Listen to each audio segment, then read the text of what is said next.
আমরা অনেকেই আছি ভিডিও পাওয়ার জন্য অপেক্ষা করতে থাকি। যেমন আমরা কোনো মুভির কথা যখন শুনি তখন সেটি ইউটিউবে কখন আসে, তখন আমরা বারবার কিন্তু সার্চ দিয়ে সেই মুভির নামটি দেখতে থাকি যে ইউটিউবে আসলো কিনা। ঠিক তেমনই আপনার ভিডিও তৈরি করতে হবে তথ্যবহুল, এবং যে রিলেটেড তৈরি করুন না কেন, যদি ফানি হয়ে থাকে তাহলে যেন সেটি মানুষ মজা পায় দেখে এবং হ্যাপি হয়। আপনি যখন কোনো ইনফরমেশন রিলেটেড ভিডিও তৈরি করবেন, সেটি ফেসবুকের হতে পারে, ইউটিউবের হতে পারে, মোবাইলের সেটিংস হতে পারে, সেটি যেন উপকারে আসে।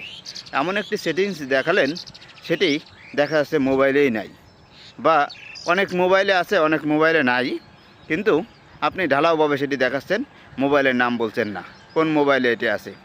এমন ফেসবুকে কিছু ইনফরমেশন দিলেন কীভাবে ফেসবুকে কাজ করতে হয়, কিন্তু এমন এমন কথা আপনি বললেন যেটি আছে ফেসবুকের রুলস অ্যান্ড গাইডলাইনের বাইরে চলে যায়।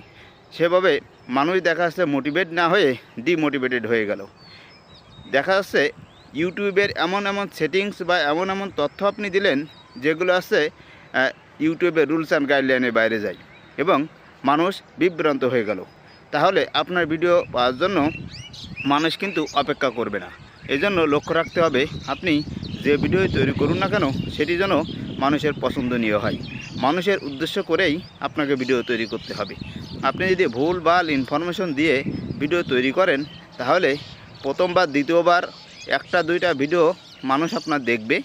তারপরে আপনি যত সুন্দর ভিডিওই তৈরি করুন না কেন, যত সুন্দর থাম্বনেল দেন না কেন, আপনার ভিডিও কিন্তু মানুষ আর থার্ড টাইম ওপেনই করবে না। এজন্য ভিডিও তৈরি করার সময় লক্ষ্য রাখতে হবে যেন কোনো ভুলভাল ইনফরমেশন দিয়ে আমরা মানুষদের বিভ্রান্ত তৈরি না করি, এবং যে রিলেটেড ভিডিও তৈরি করব সেটি বেস্টটা দেওয়ার চেষ্টা করব। যখন ভিডিও তৈরি করব আমি কি বলতে চাচ্ছি সেটা ক্লিয়ারভাবে বোঝা যাচ্ছে কি না সেদিকেও আমরা লক্ষ্য রাখব।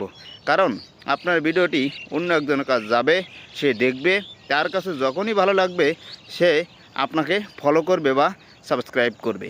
এই কারণে ভুলভাল ইনফরমেশন দেওয়া, খারাপ কিছু বলা বা রং ইনফরমেশন দেওয়া, এ ধরনের কাজ আমরা কখনোই করব না। তাহলে ফেসবুকে বা ইউটিউবে আপনি টিকতে পারবেন না।